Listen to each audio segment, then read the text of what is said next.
Hello, and welcome to Right Designs. My name is Stephen D. Russell. I, of course, am the head of Right Publishing, and I am here with the head of Legendary Games,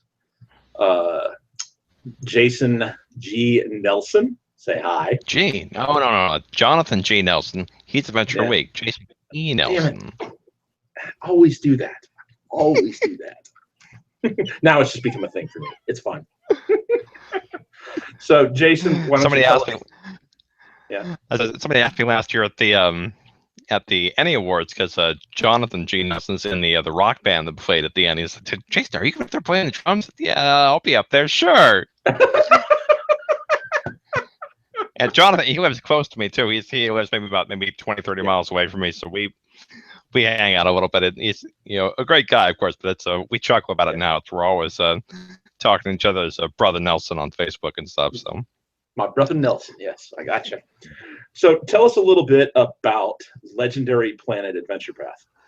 Well, Legendary Planet is our current Kickstarter project that we're running, and it's something that's been in the works, actively for about 2 years or so. Although it's the brainchild of Neil Spicer, he's my partner at the Legendary Games. He's been dreaming on this idea for quite a while. The basic concept of it is that it's a sword and planet adventure path. So drawing on the kind of traditions of John Carter of Mars, with a little dash of, say, Thundar the Barbarian and the Mos Eisley Cantina with a Stargate. A lot of these things sort of wound together, but really relying on the sensibilities of the kind of 1920s, 30s, 40s pulp science fiction fantasy kind of novels, even some elements like a heavy metal magazine. So it's fantasy, but within a space and in planets kind of a setting and a backdrop. So it does have magic and it does have all the familiar tropes, but it does also have some amount of technology. It has some amount of those sort of space and science fiction tropes, a little bit of Flash Gordon even. But the real keystone is that it's got that really vibrant, active kind of sense to it and really dynamic, pulpy kind of feel. But it really takes an adventure path to a new setting that I don't think anybody's really done. Paizo with their Iron Gods adventure path, they did mix science fiction and fantasy, but in a very different way, in a much more grungy, technological, gritty kind of a way. And this is much more, flowing colors and alien landscapes, and it's got a great epic and sweep flow to it. And the project overall is this project is an adventure path starting with a prequel, which could take characters from a traditional fantasy campaign world and launch them off out into the planets. But then the main core adventure path itself is 7 adventures, which then take them throughout this legendary planet universe, which will then be building out into its own campaign setting. Much like with Paizo, when they started with their Rise of the Runelords campaign setting, they were building their world as they were writing their adventures. We're taking a similar tack in the way that we are building out the Legendary Planet and Legendary Worlds campaign setting through the method of the Legendary Planet adventure path. So, excuse me, the sci-fi elements are really much more in terms of feel. It's not, there's no space opera, there's no starfighters and warp drives and all that sort of thing. It's much more focused on exotic sort of alien environments and landscapes and the action on the planets themselves and the different variety of worlds you can have. Multiple suns, tidally locked worlds that then blast to smithereens into asteroid fields that are now being mined in sort of a post-apocalyptic industrial sort of place. Water world, a Dyson sphere encasing an entire star, and we've got some of the best authors out there in the sort of the Pathfinder space. Guys like Tim Hitchcock, Richard Pett, Matt Goodall, Jim Grove, Neil Spicer, myself, and we're really pretty excited about this project, and it's really something we've been building up to. In some ways, it plays a little bit with the Mythic rules that our Mythic Kickstarter last year, and actually was one of our stretch goals was revealing this because we're using some of the Mythic rules to really keep the focus on the action and how you can really dial it up to, I don't know, very wahoo kind of levels in some ways, but with a dose of moderation. So that sounds like kind of a balancing act that it is, because we've got more experience working with the rules really than anybody else, and it provides though a nice toolbox for keeping the action on the action. Mythic rules provide an element of how it is that you go from planet to planet without having to, start out with brand new. Okay, now we have to learn all the local languages. Now we have to figure out how we're going to survive in this world. All of that is worked into with some very simple Mythic mechanics for how it is you can go to a new world and immediately start adventuring. So it's space, it's fantasy, it has some elements of sci-fi, but it's really much more about that very Barsoomian kind of a feel. So yeah, as it's going on. We were talking. Go ahead.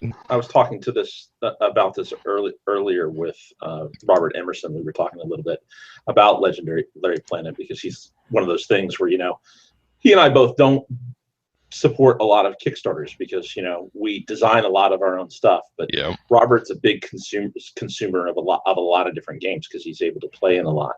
And the thing that struck me about it was we started talking about what tropes do you touch on. What we talked about everything from He-Man and Masters of the Universe being that kind of style. We talked a little bit about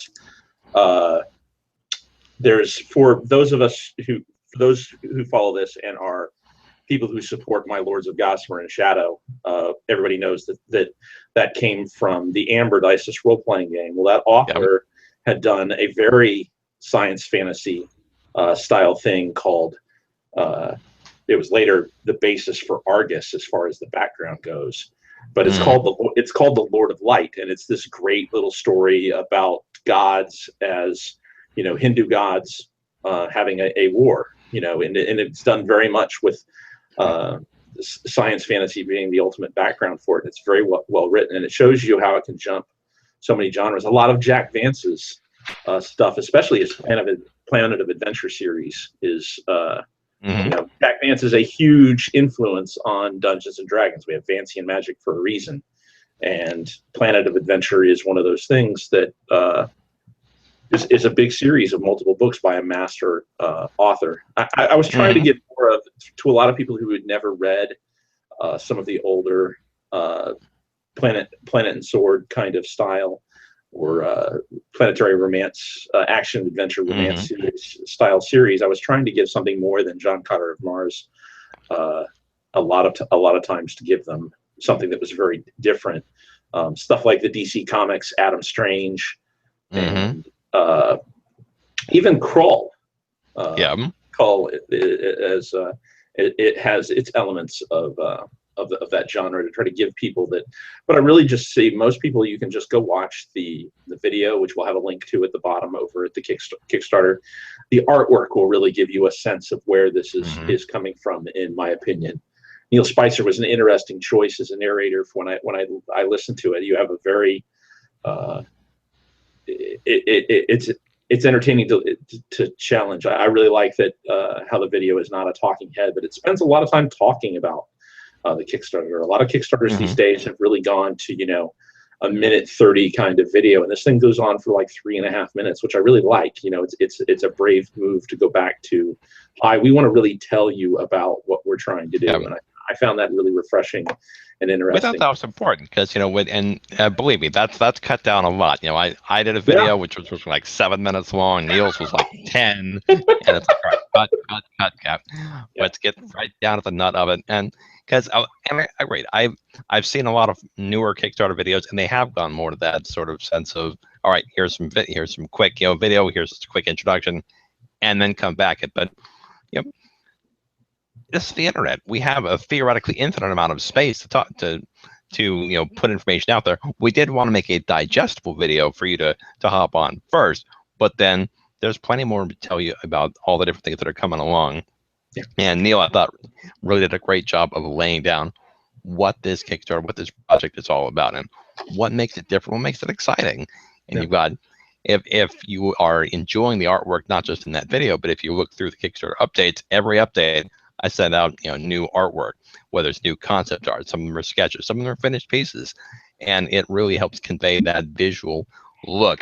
We've sent them a lot of reference pieces, a lot of them old movie posters and book covers from the 20s and 30s and 40s and 50s, that sort of age of early, as you said, planetary romance, and the artist said, yeah, I could totally get into that. And it's been interesting and a lot of fun working with the authors. Most of them have said, wow, this has been a really cool project to work on. This is different stuff than I normally get to do. So So let's it's talk. been Let's talk a little bit about that. We'll get to the authors here in just a second. uh, What is, if you could summarize it shortly for us, what is the story of the adventure path? the story of the Adventure Path kind of it deals with ancient creator elder races. And if you think of the sort of Eric von Daniken Chariot of the Gods, at some point in the far distant past, there were these creator races who seeded life throughout the multiverse. There were good ones, there were bad ones. There was a great war some thousands or millions of years ago. They fought. The evil side was winning. The good side more or less sacrificed themselves to prevent the bad guys from winning. Here we are, fast forward, all these eons later, the seeds that were sown by the good guys are starting to sprout, but yet there also are plenty of the bad guys and their minions, and the original creator race have sort of faded into legend to a point where even those who are the supposed true believers in the creator races of good and evil have come to doubt the existence of these greater races and are starting to, especially on the evil side, try to say, well, geez, maybe we should take command. Maybe now we're the elder races. And so they begin a campaign to, assimilate, take control of the Stargate network that links different worlds. The first adventure, the prequel adventure really, is called The Assimilation Strain, and it details an incursion from agents of the evil race, elder, not quite elder race, but the evil, the next generation younger than the creator races, and they are invading essentially a fantasy world with an assimilation virus, which will make them more tractable and able to be controlled. The heroes are your typical first level followers in the small town sorceresses and whatnot, and they get swept up in this narrative that opens up a larger world to them. The first adventure of the core adventure path, Two Worlds Unknown, begins with the characters having already been, either they're already out on the planets or they have been now taken off of the planets, and essentially an interplanetary prison break, which then leads them out into the world. They make their way through a faltering gateway into a hub world called Argosa. And from Argosa, they have to figure out, all right, can we get home? Or what exactly is going on? They need to reorient themselves to the universe and the world around them. Some of their immediate pathway home is blocked, so they can't get back the way they came. So they need to find out more information to either try and get back there, and as they begin uncovering the sorts of conspiracies and alliances that are going on around them, they start to see there are large forces at work.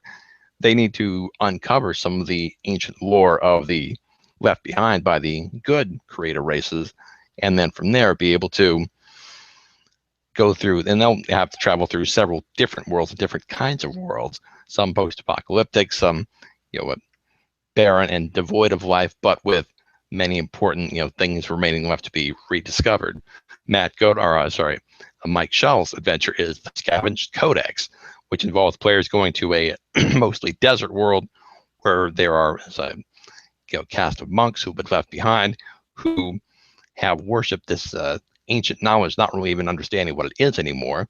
But as the players go there, they can recover bits and pieces of fragmentary knowledge, which then leads them back to the world where they came from, but opens them up to the possibilities of, wait, maybe there's a higher purpose. Maybe we can actually stop what's going on, and brings them, of course, more directly into conflict with the forces of the evil elder races.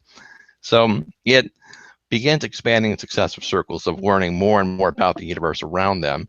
And some of the adventure is just going into different environments, different kinds of worlds, different kinds of planets. Some of it is about the adventure, the experience.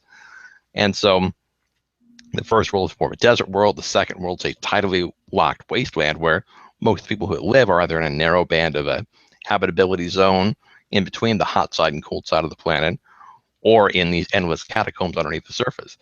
That's a Matt Goodall's adventure. The fourth adventure is Richard Pett's The Confederates of the Shattered Zone, which they are traveling to a world which used to be a resistance world, who fought against the forces of the evil elder races, but the world was blasted to pieces and is now an asteroid belt. And since then has become a sort of mining colony. The heroes have to go there and be able to piece together bits of the lost information. They're kind of adding more and more to their arsenal, both literally in terms of weaponry and capabilities, but also in terms of information. As they move on, Stephen Helt's adventure comes after that, The Depths of Desolation, which is a water world where they come face to face with an aggressive imperialist race that is being actively recruited by the forces of evil. It kind of continues going on from there. Tim Hitchcock's The Mind Tyrants of the Merciless Moons, where the I love that title. that's my favorite one of the titles, which is a series of moons surrounding a gas giant, which have been seeded with mentally and psychically active life. Where we'll be there will be psionic creatures, both using Dream Squad Press version of psionics, but also Paizo's Adventures version of mental power abilities. The final adventure is the one I'm writing. Psionics, yeah. So the final adventure is To Kill a Star. That's the one that I'm writing. That's Neil's favorite one of the set, and that is where it all kind of comes together, and you arrive at the headquarters of the evil coalition, or at least a faction of it, that is taking the lead in being the most aggressive, and they are trying to draw their power from a collapsing star, literally entirely encased within a Dyson sphere. The heroes have to go in and uncover everything, and I will promise you this: the adventure will not end with one giant fight against a single lone bad guy. It's not going to go down like that, because that's dumb. Bad adventure design. Bad. So there will be bad guys, lots of them, but it will not be, hey, the entire party bum rushes the one most powerful evil emperor. No. It'll be a little more interesting than that. Just saying. I understand where you're coming from. I have dealt with a similar design issues. Today has been a lot about arguing about what's good design and bad design. I call it the perils of gaming with a game designer, because it's one of the first it's the first time in, say, 20 years that I am playing in somebody else's pre-written adventure, and I'm not the GM redesigning it as I play, and this GM runs it straight out of the book with very little changes, because he has very little free time, and it's a Wednesday game and so forth. So I know where you come from with that kind of feeling when you finally get to do your adventure path the way you would always do it, without having to be. And for those who don't know, Jason, how many adventure paths for Paizo have you worked on? Well, I've written 4 adventures. I've written support articles for probably, I don't know, half a dozen more. I had almost all of their hardback lines, about 50 or so of the campaigns and setting and companion books and that sort of thing. And a lot of Legendary Games does a lot of adventure path plugins. That was your lead. That's true. At the very beginning of what you did. You just recently started breaking into doing class design and other stuff that most people start with. You took a very different direction. Mm-hmm. Well, we figured, because we had a lot of authors who worked on the Paizo adventure path, so we figured, well, geez, who better to know what would make some great additional material that could fit in and really expand and enrich those kind of adventure paths, that either ones that we've worked on or ones that that we just have a particular interest in. I mean, Clark Peterson helped get us organized when we first started out, and he really liked horror gaming, so we started out with Carrion Crown. And some of our guys worked in Carrion Crown. That actually was not one that I worked on writing wise, but I found that I enjoyed writing a lot of that horror gaming type stuff, and we produced a bunch of stuff. That was actually our first Kickstarter. Then was a compilation of 17 individual PDFs that we had done, knitting them together, adding some bonus material, and doing all that sort of thing. And I mean, it really came out great. We just we'll be bringing that out to Gen Con with us this year, and then our second one with a lot of our guys who worked on the Mythic books, sort of Mythic Adventures for Pathfinder, and so geez, there's plenty more material we could work on with that, and so we ended up doing a whole Kickstarter last year with Cobalt Press and Rogue Genius and Dreamscard to produce the whole set of Mythic books, which I actually even have right here. There's one of these, and one of these, and one of these. Of course, these are the only copies I have, because our printer sort of screwed us this year, and let's just say we're not the only ones. I know Wolfgang and Chris Pramis from Green Ronin, they've each had their own problems with the printers this year, and it's always an adventure. So that's why I think next time, or this time with Legendary Planet, we're not going to be doing overseas printing because that's just too many complications. Yeah, it did seem to cause a lot of people. It's the one thing that I have been sad about and happy about is that Right Publishing has very strictly stuck with uh, print on demand printing for what we do. And while it has, I don't always get the paper quality that I would like. I get access to the product very quickly, and it's at a reasonable cost, and the shipping's easier to handle. I don't have to store anything and do all of that, Yeah. handling my shipping myself, or accidentally deal with problems in a port you have nothing to do with. So yeah. Yeah. It's a classic thing. It's yes, you'll pay more per unit, Yep. but you don't have to have 50 cases of whatever it is sitting in your garage. Yes. Until they sell. Yep. So yeah, it's 6 of one, half a dozen of the other. But I myself have been thinking about it. But that's a discussion for yet another thing. Right now, we're talking about Legendary Planet, and I still have a few more questions. So Legendary Planet, the Kickstarter, it started off great. We did we 3 times our initial goal within the first like 24 hours or so, and we've continued to unlock more stuff and more stuff and more stuff. We're at about 550% of our funding goal already, so we're at somewhere around 32,500, I think. We've already unlocked the prequel and the first adventure were part of the initial goal. We've unlocked 3 more adventures since then. We're pretty close to unlocking Steve Helt's 5th adventure in the path, and then it'll just be Tim Hitchcock's and mine left to go. Every 2,000 we unlock more bonus material, whether it be bestiaries, planetary gazetteers, bonus articles. We have a Chris A. Jackson who has written a couple of Pathfinder Tales novels for Paizo. I think it's Pirate's Honor and Pirate's Promise. He's working with us writing a fiction story which is going to go through all of the issues of the adventure path. We've got some other great people who work on board. Sean Reynolds is developing an article on the sort of gods of the Legendary Planet campaign setting.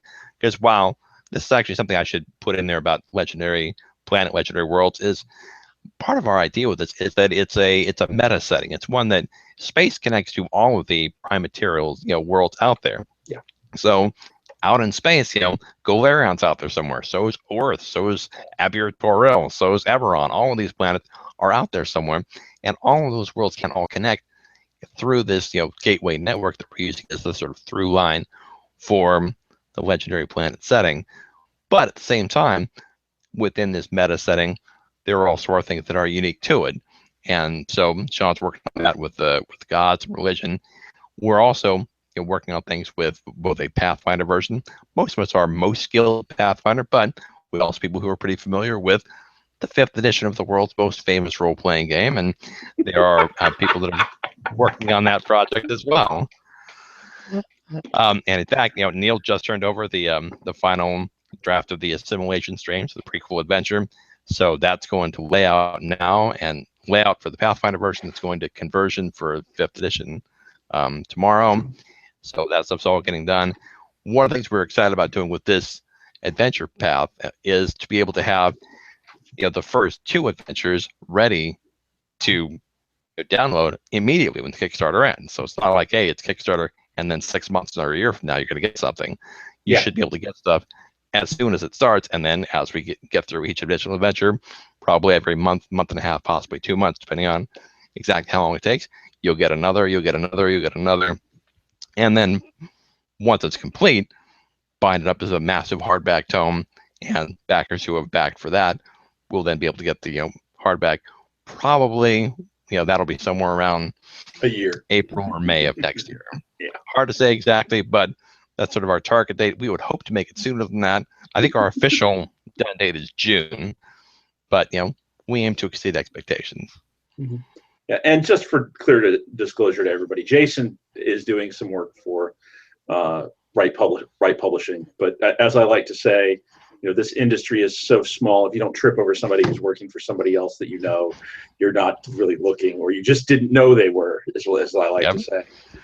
In the company of dragons, we're doing mythic dragons. So you're going to be doing the mythic support for our core dragon class, which is the Draconic Exemplar, actually making that Mythic capable. It's the big thing I want to see from that. And then he'll be taking a look at, we're already Mythic compatible in a way because of how the Draconic Hero archetype works, because it's a universal archetype that works with every class. So if the class has been supported with Mythic content, which I'm sure you could find in the Mythic handbook, you might. As a matter of fact, you can. Yes, and there's all kinds of that right here, Mythic Heroes Handbook. Yes. This was my segue for Jason, but also even this gets crazier. So Mythic Psionics, we have Jeremy Smith, who's going to be doing expanding that archetype. But yes, that's the big thing that we'll be having him, and maybe we'll convince Jason to include a small little portal that could potentially lead somewhere beyond the Lost Isles to some legendary planet. Who knows? Yeah, I'm sure that could work out some kind of way. Yes, because it's not like we don't have outer dragons that I've already written up the possibility for, but I haven't really detailed much about the belt where we keep the outer dragons at. So that would be an interesting segue, but we'll talk about that another time. The legendary planet, you've covered the fact that it's a planetary sword and sorcery style of game. You've covered what the story is. That really interests me. You've touched a little bit on who the people are that are working on it, but for most people, I want to make sure they get across the fact that you're really talking about these are the people who write Paizo's Adventure Path. So you're really bringing in a lot of talent that they have been exposed to before, and are some really talented folks, in my opinion, and probably the best in the business for this type of adventure design. I think that the guys work on for Legendary Games, we've combined written about 65 or 70% of all the Adventure Path adventures that Paizo has done. Yeah, and that's what I was trying to make sure that everybody could understand where you guys were coming from, because it's hard for a lot of people to remember whose name was on the cover of an adventure that they enjoyed. It's really an industry thing for me to remember everybody's name that was on every adventure that I ever enjoyed, but that's just because I memorized those things because I may want to hire them. Is the big thing where we happen to get Bill to come in and Bill Smith to come in and write the forward for our in the Company of Dragons. Those little things that I try to get people to remember. But that was something when I originally decided to do in the Company of Dragons, I wanted to make sure I had Jason doing our mythic stuff, and that's why he was our third stretch goal. I knew I wanted Ben McFarland to come in and write an adventure because I thought of everybody out there. He's in the top echelon, for my opinion, of adventure writers. He was who I wanted from the very beginning. And then I wanted Jeremy because Jeremy and I used to have lunch every day when I lived in every other week when I lived in Texas. And I had a lot of people asking about Psionic Dragons and so forth. Yep. So, but the stretch goals, how far? I always like to put people on the spot and see what their estimation is. How far do you think you're going to go? It's hard to know. You're only how many days in now? We did a longer than normal kind of Kickstarter here. No, we've been going for about 2 weeks now. I think we have 26 days left. I think it ends on July 27th, which is the day before I leave for Gen Con. Okay. Did you have an estimate for how high you thought it would go? Or you don't want to even guess? Kick Track, gives their estimation, and I think they're pegging it somewhere between 65 and 120 or so. Is that trending? Is that trending, or is that the actual projection? I think that's the actual projection. The trending, of course, that was funny. The first day, because our projection, the first day was like it's going to go to 600,000, and it's like, yeah, that's just fun to see it. Yeah. Because of course, with any Kickstarter project, or I should say with almost all Kickstarter projects, if you set it up well, you'll have a fast beginning, and you'll usually have a fast finish, but you'll usually have kind of a mellow, slow growth period, and that's kind of where we are in our Kickstarter. And as long as this kind of keeps growing a little bit each day, that's okay. That's right where we're supposed to be. Yeah, And it's what I refer to as this is where the grass grows section. exactly, growing the grass. This is your grassroots effort for that last 3 to 2 day period of where it's going to go really fast. You are really just you're out there doing your seeding, that day is what you're doing right now. How much saving up their money. Yeah. With and how much with the pre-work you do is what affects the first day. Yeah, with the Mythic Kickstarter, I went back and looked, and we got about a third of our backers and about almost a third of our money in the last 4 days of a 37-day Kickstarter. Yes, it just was kind of going along, also, whoosh, and it just took off like a rocket. There, I was at my computer, basically constantly, and I have to keep updating stuff and sending out some every 20, 30 minutes. So there's a new thing I had to send out some kind of update about.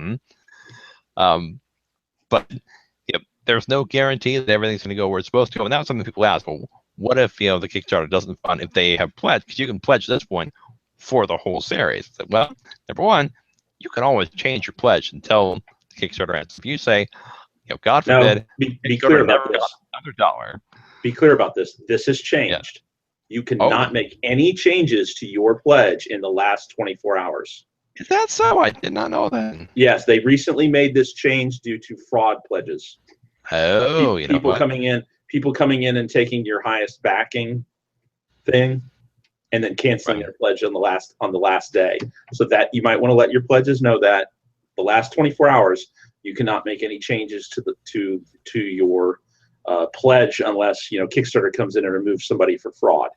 But it's a fraud prevention thing to prevent people from, I had that happen to me on the very last day of Lords of Gossamer and Shadow, and we had our highest backer, which was $1,000, drop the last day. Now I happen to have I was well above hitting our goal or any stretch goal, and I always make the joke that the last 3 days I don't have any stretch goal except profit, So, but the big thing about that change happened, and I got lucky. I had a $500 backer take the $1,000 slot, and everybody moved up one. Everybody moved up one. So at worst, maybe I lost $500, but but everybody moved up a slot to take the solid slot. So I didn't really lose anything at all. So I was really feeling good about it. But I got lucky. That could happen to somebody, and there you lose $1,000, from your Kickstarter, and it can stop you from hitting a goal. But one of the things that when I get asked this a lot because I've been doing this for so long, even before there was a Kickstarter, was what is the secret to successful crowdfunding? Kickstarter, Indiegogo, doing it directly from your own website, whatever you want to call it, Patreon project. Fred Hicks, I think, said it best, and I've repeated it many times. First, you spend 10 years developing an audience. Yes. And as I was going to ask Jason, how long have you actually been in the industry, not just doing Legendary games, but actually as a freelancer and so forth? Well, my first paid gig was writing columns for the Wizards of the Coast website back in 2002. So I guess 13 years. And it was funny because at the time I was gaming with some folks who worked at Wizards, and Julia Martin asked me, she had been playing my game, said, "Hey, Jason, would you like to write a sort of DM advice column, like we're going to call it DM University?" I said, "Well, yeah, sure, okay." So I wrote up 3 or 4 columns and sent them over to her. And I thought I was just doing it for a favor. But then a couple weeks later, she said, "Oh, I need to get your information for payment." It's like, payment? Oh, I thought it was fun. This is gaming. I can get paid for it. And so I worked for Julia and a series of other folks for about 5 years on the Wizards website, doing columns. I was also getting articles and adventures periodically in Dungeon and Dragon. I had a few in each of those. And then in early 2007, I got an email saying, "Well, after this next, you finish this contract, we're not going to renew your contract anymore, and we can't tell you why, but you've been doing great, and your columns get good ratings and everything, and the hits are good. It's just we're taking all of our columns back in house." And of course we found out later on that was because of the 4th edition stuff. Amusingly, the guy who took over my column was Stephen Radley McFarlane, who's now at Paizo. So I worked there, and then in 2008 or late 2007, beginning 2008 was when Paizo ran their RPG Superstar contest, and I was one of them in the very first one, and I was in the finalist group for that. And since then have written more stuff for Paizo than anybody. Oh, who's been you mean the finalist one where the actual winner? Well, never mind. We're not allowed to talk about that. No, Christine's a great gal. She just was not that into gaming. She was in graduate school at the time, and she just had other things she wanted to do. And so, God bless her. She wrote some great stuff, and none of me and Boomer and Rob McCreary, we have no problem with the outcome. She showed her stuff, and just so happened she wanted to move on to other things. All right, well, God bless you, and we'll just keep going. Okay. Moving on from this subject. Let's talk about, we've talked a lot about Legendary Planet. I want to make sure that everybody goes over and checks out the video. The link will be great. At the top. You should totally back it.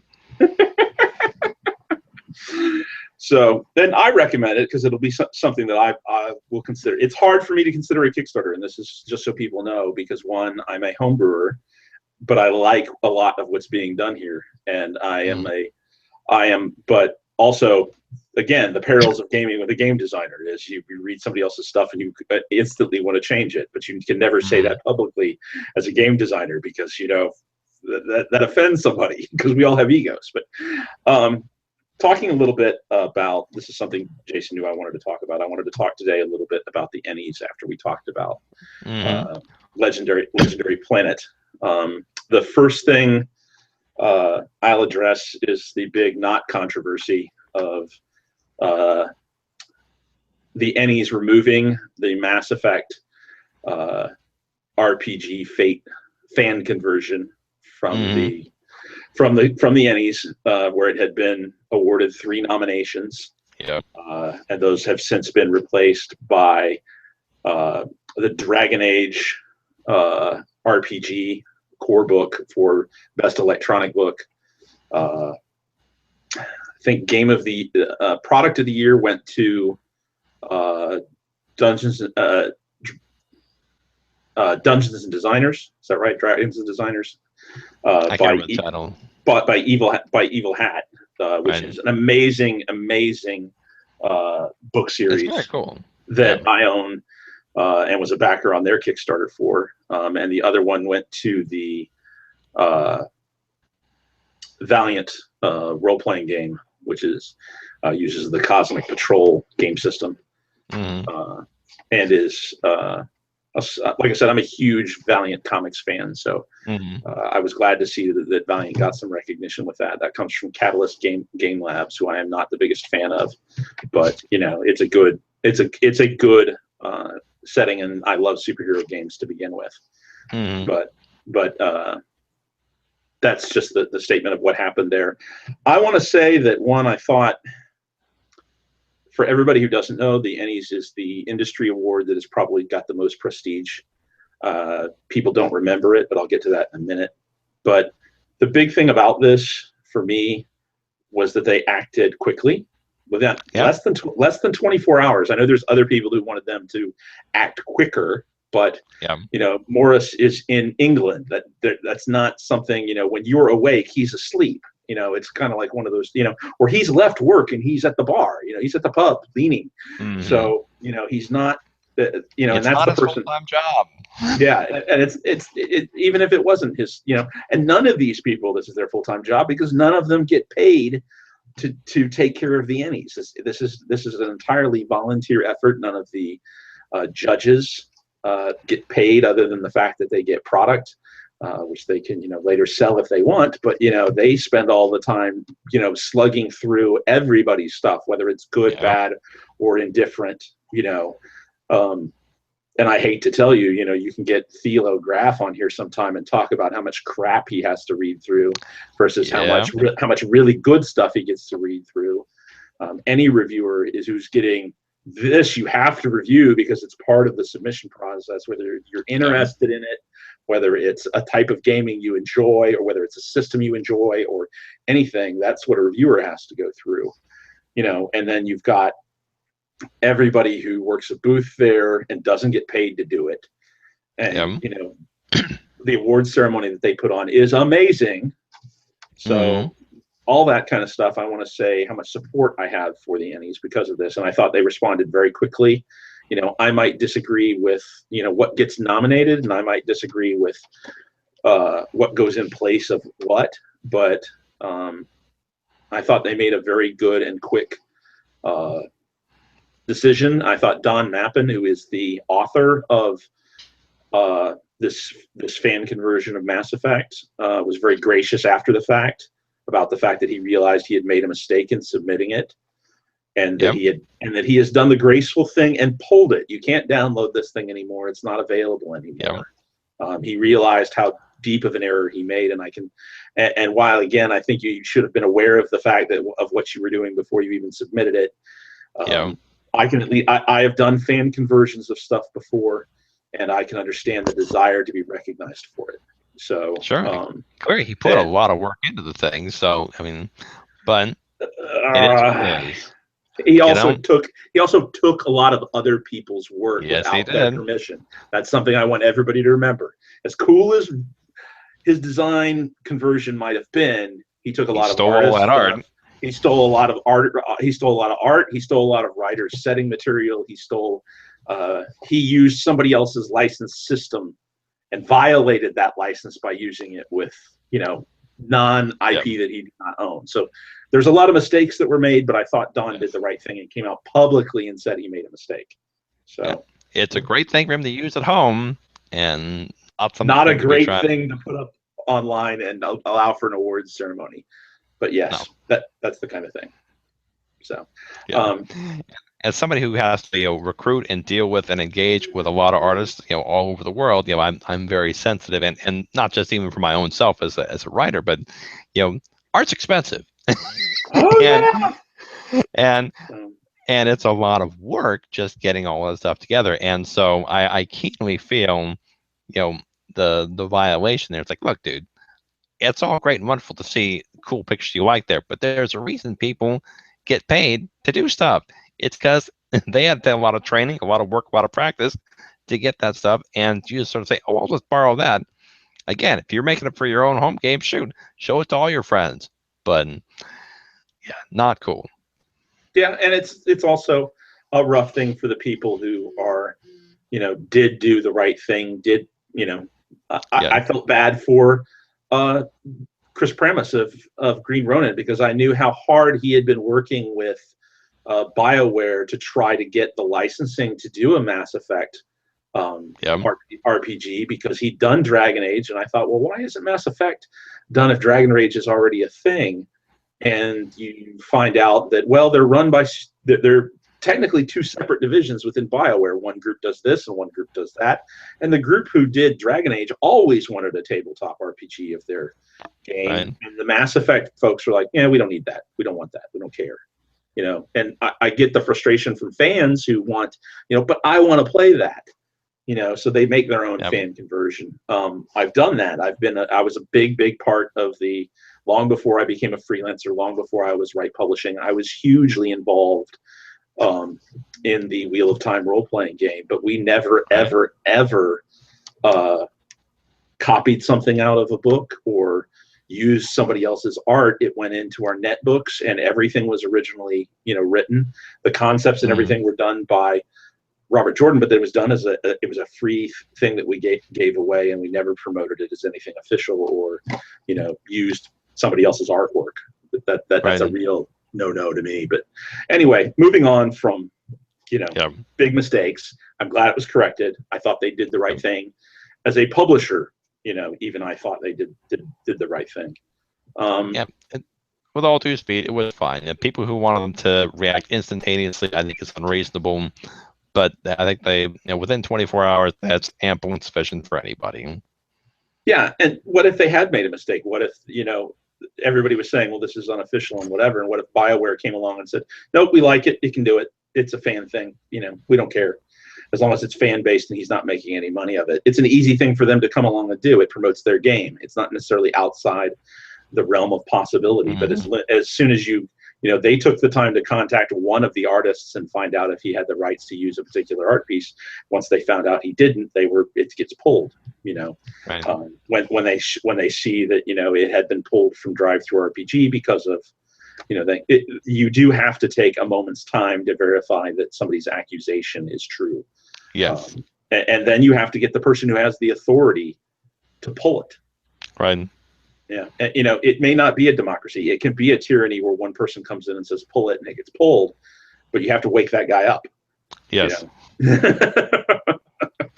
And this is a day of modern travel where, if you're traveling abroad, or even there are places here in the United States, I can't access my internet, or, even with modern technology, there are places that you can't reach people at, and nor do they. Or even if you could, you might be busy. Yeah. You might be at a baseball game, Yeah, he might just turn his phone off. His battery might go dead. He might go to sleep and say, I turned my phone off. I'm, on a date with my spouse. I'm done with this. Okay. Mm-hmm. So that kind of stuff happens. So that was a big deal to me. The other thing that I've heard a lot of people surprised by was the lack of Pathfinder content this year in the nominations. There was a big surprise to a lot of people. Not just Paizo, but other Pathfinder, compatible stuff as well. Oh, there was one Pathfinder compatible product that was awarded for best cover, I think it was, which is the Freeport is done for Pathfinder. But looking through what was submitted for a lot of stuff, I challenged a lot of people who I sat down and talked to this, and this is where I come back to and really try to talk to folks about this. If you take a look at a singular category, is what I tried to tell people, and a good one for me is best bestiary. Okay, best monster book. Monster Adversary book. Monster Adversary book. That's the award. I challenge you. Now, there are probably two really prominent adversary books from, and this is just my personal opinion. This is who I would have looked. You have the Monster Codex from Paizo. You also have the Advanced Bestiary book, which I worked on. I'll be honest about this, but I worked on it because I was such a big fan of the original, and Chris Pramas did an amazing thing and took it from wait, you mean this one? Yeah. No, not that one at all. It's up behind me on my shelf. Yeah. And again, one of the I don't back very many Kickstarters. This is one of the ones that I did back. Yeah, and it was one of the ones I backed, and then immediately was begging Owen Casey Stevens to let me work on it. And he did, and I got to do the consuming creature in it, and I was very, very proud of the design. I really loved the artwork that came with it. It's one of those things that you really get proud of. So I'm not talking out of, I'm trying to say I have a personal investment in it, but when I look what was nominated, I have a hard time saying, well, which one do you take off? Which one do you take off? I mean, the closest one I can take off, all the other ones except one are all completely original monster books. None of these are conversions. None of these are NPC conversions of existing monsters. These are all the original bestiaries for that particular setting. You have the strange bestiary. You have the big one that I looked at was the Monsternomicon, which is essentially what Advanced Bestiary is for Pathfinder. It is a bestiary that was put out for D20, and it was converted to another game system, but has updated art with full color and new interior art, and rewritten for and converted to a new system, being the new steampunk fantasy of Privateer Press. They're a big thing. They're Full Metal Fantasy. That's what they call it. So, and like I said, that artwork is amazing, and it's really well written. I was a huge fan of the original Monsternomicon. I'm a fan of their work. And who do you pull? That's the kind of thing that I look at. What is their Kickstarter? I'm sorry, is there Pathfinder fatigue? I don't know. But what I will say is this, and this is the big thing that comes down to me, and this is the last thing I'm going to say on it, and then I'll let Jason actually talk. But I can remember when the ENnie Awards was referred to as the D20 Award. And if you look at this year's thing, there's very few of that. There is a little bit from Wizards of the Coast. There's a little bit from Paizo, but generally it's from their, there's a little bit of Pathfinder, I should say. I'd rather say Pathfinder than Paizo. There's a little bit of Pathfinder there. But the majority of it is things like Fate and things like Full Metal Fantasy and Dragon Age and, all of these other game systems. Call of Cthulhu having a huge comeback, Trail of Cthulhu, all of these other systems. You see a lot of the same companies every year.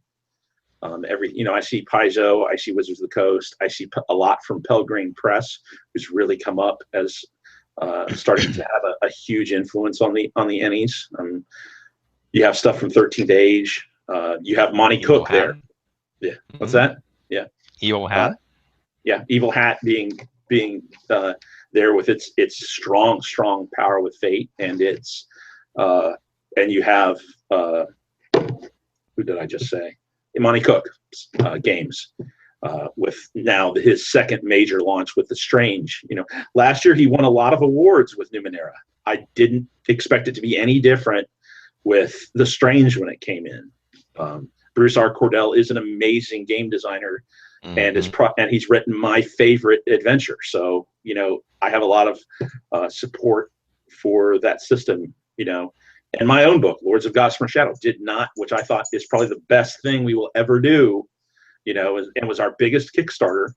That I didn't get a nomination. And was I depressed about that? Was I angry? Oh, damn right I was angry. Thank goodness I wasn't doing this video blog on that day. But everybody feels like that as a designer about every project they work on. You wouldn't be a game designer if you weren't. But that's all I'm going to say about that.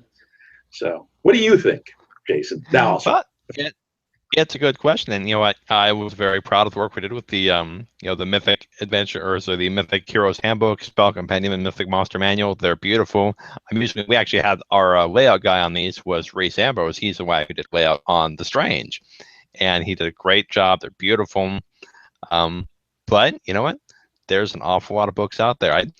I think that there probably is something to the idea of Pathfinder fatigue, and I've seen the idea noised about that because Paizo has a very strong and active voting block, that there may be some suspicion of, if you nominate a Paizo thing, it's almost certainly going to win whatever that category is. So don't nominate it unless you think it is not just worthy of nomination, but unless you think it is the best. Because if you put it in the nomination, it's gonna win. So now that applies to Paizo themselves. I don't think other third-party publishers. That has only happened once. Yeah, that has only happened once, that they did not get the gold for a project they were nominated in. And do you know what that category was? Was that the one where they? No, there was one where they won the gold and the silver. Yes, they've done that. They've done that several times. Yeah, but no, it happened. It was the best electronic book category. It was the year that I was nominated for Heroes of the Jade Oath and To Kill or Not to Kill, my adventure, and it was won by The Player's Guide to the Great City, which of course was written by a lot of people who now work for Paizo and a lot of people who work for you. So it's all you can do is put stuff out there, and really tastes change from time to time, and you'll see this in any kind of a contest where voting is involved. And look back at, for instance, Paizo's RPG Superstar contest. The kind of things that are popular in a given year will influence people in the following year, but the mood of the people voting may also shift and change. So those who are trying to look to the past and repeat something and saying, oh, that's going to win because that did well last year, will often find that tastes have shifted. And people who try to work really hard to stand out by being, I don't know, outrageous or off the wall or really avant-garde may discover that lots of other people are trying to be avant-garde as well, and that the possibly more traditional and yet well-crafted pieces may may win the day in some contest. But at the same time, you've got not just raw voting. It's not a straight democracy. It's not you submit, everybody votes on everything. Yeah. There's also the gatekeeping factor of the judges. And so you've got 6 judges. And so however many, things that happen to appeal to them in that particular year, you can try to guess and game the system. What will this judge like? What will that judge like? We can get their past performance.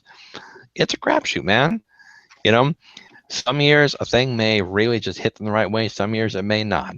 You may have a great monster book, but you may have gotten them reviewing your book on the day after they reviewed 7 crappy monster books. They just can't face another monster book, and they don't really care if your monster book is good or not. It's like, you know what? It's another damn monster book. Yeah, it looks nice, but it doesn't thrill me. And I'm not saying the judges don't try their very best to do the very best job that they can, but the judges are also human. And their own personal feelings, the things they like, the things that they enjoy, and the fatigue of the process, can lead them to, I don't know. I'm just saying it's going to be hit or miss. So no matter how special your snowflake is, no matter how great you worked on it, no matter how much money your Kickstarter for it raised. I mean, heck, here's another example. Deep Magic. Deep Magic came out last year. Did not get nominated. It did get a judge's spotlight. So one of the judges said, I really like Deep Magic. But the consensus of the judges was this did not even get nominated for an award. This Kickstarter raised over 100 grand. It had hundreds and hundreds of backers. I can't remember exactly how many it had, but it's a great product, full of terrific material. But it didn't get nominated. Advanced Bestiary, not only a great product, but also a legacy product, which had fans from before, did not get nominated. So, and that was the big thing that I was trying to say. Now, to be clear about this is just so everybody knows, while we're reading this, some people who don't have time to go look it up. So you're competing against, with Advanced Bestiary, you're competing against the D&D Monster Manual for Wizards of the Coast for fifth edition. I imagine the writing quality on that is going to be really high, not to mention the production value, because they can afford to pay, the best people in the industry. 13th Age Bestiary.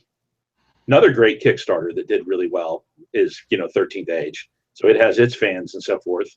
The Strange, from Monty Cook and Bruce Arkerdell, they kind of have a few fans. And another great Kickstarter, Octoon Cthulhu, Terrors of the Secret War, another big Kickstarter and is huge in Europe. Modifius Entertainment are great people. I've worked with them. I've shared a booth with them. I know how much passion they put in to their work. I may not have read it, but I can tell you the quality of their writing because I've read other stuff that they've written, and I know the quality of artwork that they get.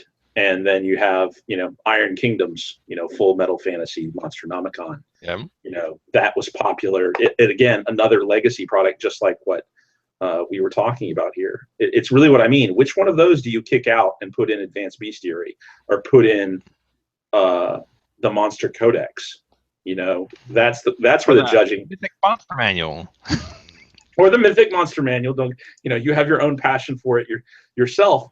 Which one of those do you think you are better than? Kick them all out. This is clearly kick them all better. Out and just have mine because I'm going to win. But yes, that's right. That's the kind of thing where of course I want the Advanced Bestiary to be in there. I worked on it. I could say, hey, I'm going to win any award-winning author for this thing. I'd love that. But the for the one thing I did in the bestiary of 300 and some pages, but that's one of the beauties of all the work I do for Pod. So I've got a dozen ENnie products on my resume from things that I've done. I wrote about a quarter of the Advanced Players Guide. Shoot a crap load of other stuff there. So I can say yes, I am an ENnie award-winning author, contributing author, but but you still want to win for yourself, Yeah, I know. And you want to be the guy who stands up there and accepts it. There's a big difference. Trust me. Exactly. Now, speaking of Deep Magic, and I also won that year, the first ENnie I actually won as a publisher.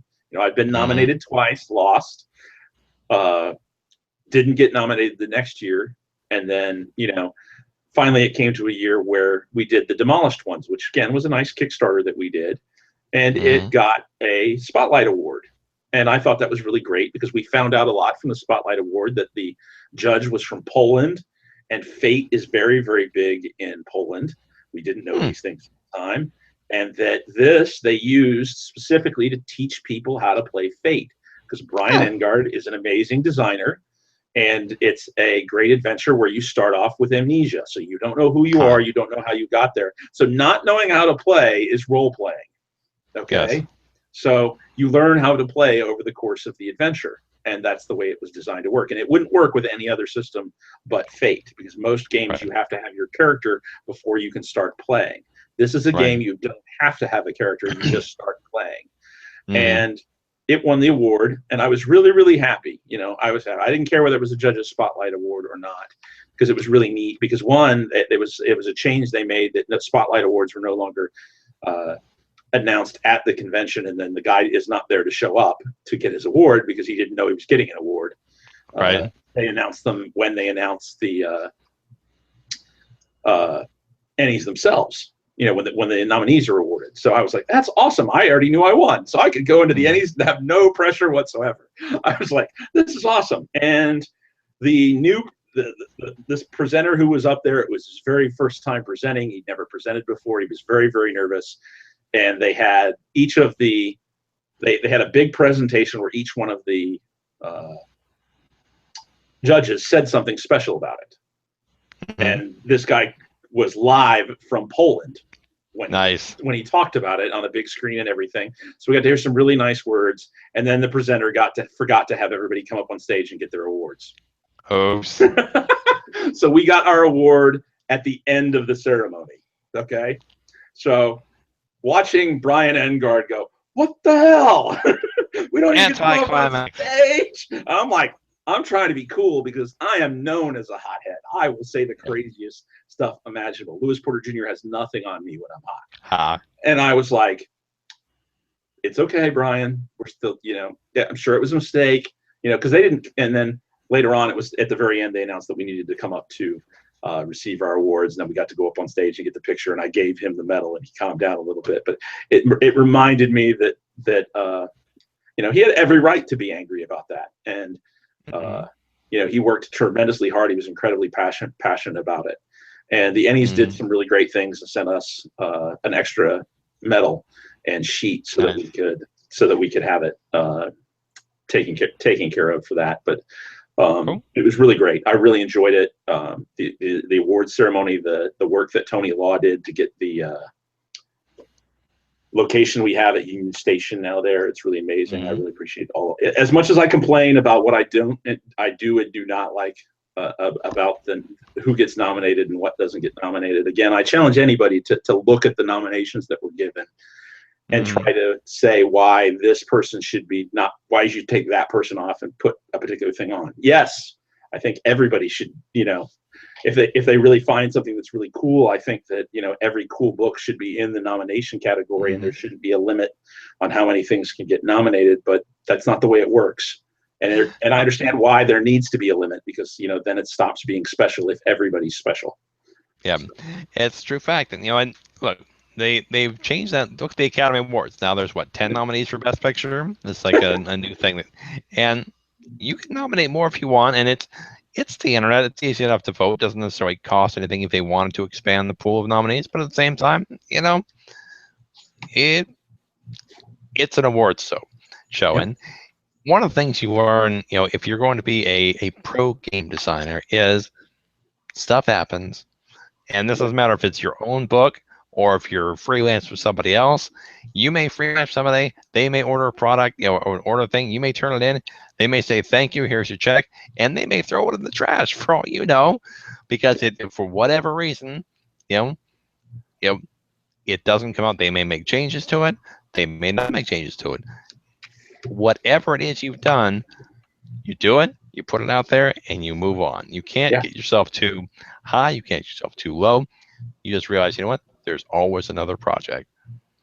Yeah. And so you don't get too worked up about awards. You submit stuff, and if it goes, great. And if it doesn't, you know what, God bless you and have fun. And I'm sure the guys who've worked on the products that won, did a great job on them. I don't have time to play too many other games, so Yeah, I hear people exactly. say great stuff. I could waste There's my energy on complaining about that I didn't get nominated, or I could be working on In the Company of Dragons, or In the Company of Fiends, or whatever I'm working on at the moment. I could finish the campaign setting I want to finish on. I could do more stuff for Dice List, that kind of stuff. That's the kind of attitude that I've tried to take when something gets me hot about, from, and that comes from, anything from a review to a book I like not getting nominated, what's Rachel's statement? Some people hate puppies, I think is what it was. Yes, some people hate puppies when it comes to talking about reviews. So you can't always anticipate what it's going to be, but it's still. I still think everything that I look through for the ENnies, and I think this is a good thing. These are 6 people who go through and read everything they are sent, and they work really hard. It's a brutal amount of stuff. Yeah, and just go look at the submission list and see. And plus, there's plenty of stuff that I thought would have been nominated, and then I went and looked at the submission list and saw it wasn't submitted. And when I asked the guy, why the hell wasn't that submitted? And he's like, I knew the competition was too tough this year. I didn't feel like wasting the money shipping, copies of the book. And I said, why didn't you submit it in PDF then? And they go, I'm like, I feel like there's a prejudice against that. I'm like, trust me, it's not that big of a prejudice. They just got a nomination for, an electronic book, that you can still get that. So remember, there is no cost for publishers out there. I think my opinion on that is there's stuff I didn't submit, and I didn't submit it because I either didn't think it was as top notch as I wanted it to be, or I didn't want to compete with myself in my own submissions, because I've had that happen to me. I've been the guy who had 2 nominations in the same category, and that you knew right there you were cutting your votes in half, and it's going to hurt you, and there's nothing you can do. But I would still do it all over again, because at the end of the day, I decided that it's not just about me and the publisher. And that's the other thing that I would really like the ENnies. The one thing I would like the ENnies to change is I would like to see an expansion of some of the categories beyond what they are now. Some of the accessory categories could really use some better defining. The accessory supplement category is awfully broad. So, but not, and we talked a little bit, off air about the Origins Award. Same thing. There's one category for like all of role-playing games. Like, what, really? And I submitted something for Origins Awards last year, but then I thought about it. It's like, that doesn't really make any sense. Honestly, one category, no, not worth the time. If they had, when I spoke to one of the awards people at Origins, and he asked me to submit Lords of Gossamer and Shadow to them, and I did. But had I learned about who else had submitted, like the minute I learned that Numenera had been submitted, I wouldn't have bothered. I know that Monty Cook is an amazing designer. I know that Sarah does amazing layout. I know that Monty knows some really great artists, and if you have Sarah as your art director, you're going to get some amazing art direction, along with Monty's tremendous amount of experience and his long time of working with. We talk about work 10 years to develop an audience. That man worked a long time to develop not only his brand as from his time working for Rollmaster to his time working to TSR, to Wizards of the Coast, to Malhavoc Press, to back to Wizards, to back to creating new Monty Cook games. The man's been in the industry a really long time. It's like somebody was joking to me about Ken Writes About Stuff being nominated, and I'm like, yes. Have you read it? It's really that damn good. There's a reason he's been in the industry as long as he does. He's a reason when anybody wants to write anything about Cthulhu, they go ask Ken. Ken Hite is an amazing guy. When he used to do reviews, they were extremely insightful, and he would recommend only really good games. And I miss those things, but his podcast and his writing about stuff is really well worth it. I was on a panel with him. I think I was moderating on the Monster Design at EtherCon, the online con last November. It's a good guy. Yeah. The biggest thing I can say that this is to give you the influence that he has just on me alone would be, I was at Origins and I was trying to figure out how to make the demolished ones. And I told Ken what I wanted to do, and he gave me some advice, and I followed it. And that's how we ended up with Ben, with Brian Engard being our, he said, what you're trying to do really doesn't depend on system. You're trying to tell a story, not make a game. So it really doesn't matter what system you pick. Because I was trying to figure out, could I do it with Pathfinder? And I didn't think I could do it well, and I didn't have the time because I was working on so much other stuff, but I wanted it to be done. And he said it didn't matter. So pick something, that you think is going to do well for you as a publisher, and then find the right person to do it. And that really, simple advice, but when you're staring down a tunnel, sometimes it's simple. It takes somebody to broaden that up. But he made that very simple system. Are you trying to make a game, or are you trying to tell a story? And that depended on how he addressed. And that's experience. That only comes from experience, understanding the difference between doing a game design and trying to tell a story in an adventure. It's two different things, and two different types of designing. We were talking to Ben McFarland the other day about people who are really strong with flavor, and people who are really strong with mechanics, and people who are really strong with both. And this was purely talking about Pathfinder design. Yeah. And as a publisher, you usually want somebody who's good as both, or you want to create a team that were really great. The best example I have from my own company is Matt Bannock and Justin Sluter, who are, amazing together. Where they did, we did Faces of the Tarnished Sook with them, and it's an amazing book, and I couldn't have done it without either of them. But Matt would touch game mechanics with a 10-foot pole, the way Justin goes and does crazy, really balanced low-level NPCs, really solid mid-level PCs, and really over the top high-level PCs. And then Matt comes along and just looks at his stat block and writes these amazing characters. Taking all that from a single image that I would give them, here, write me something about this guy. And that's an amazing team, and we got an amazing product out of it. And it was just really, really interesting to see stuff like that. But it's always great to get people who can do everything well, but as a publisher, you learn who can do which parts of things well, and you find the best way to maximize everyone's strengths. And that's how you end up with a great product. And if someone's not great at mechanics, don't make them do mechanics. Find somebody who is good and have them work the things out, but have the people who are great at telling stories tell the great stories. So, maybe we'll have you come back on when I always do this with Lewis Porter Jr., where we do a segment where we talk about the ENnies and who's going to win. When we do that one, that's always what I call dream voting at the time. Sometimes I go through and pick people that I just think are awesome. I don't think they have any chance to win, but I want them to win so bad because I think it's so awesome. But I usually wait to do that till after voting is closed, because I don't want to influence people just on my opinion most of the time. But I like those kind of predictions and stuff like that. But plus, I talk about other people's stuff, and I don't want them mad at me. So it's all good. We'll say hi to Lewis next time when he comes on. Okay. Is there anything else you want to talk about Legendary Planet before we wrap up for the evening? I don't want to go. The Kickstarter going great. Continue to spread the word. Legendary Planet's on the Kickstarter page. Updates come through on our Facebook page, Legendary Games on Facebook, on Google+, on MakeYourGameLegendary.com. We post up the updates there. And it's not like we're shutting down the company just because we're doing a Kickstarter. So we've got the Treasury of the Machine, a whole series of technological items coming up, which fits in with the Metal Gods adventure path from Paizo. We've still got our Mythic Monsters products coming through. We just came out with Legendary Rogues, one of our new class design things. Matt Goodall and I worked on that together.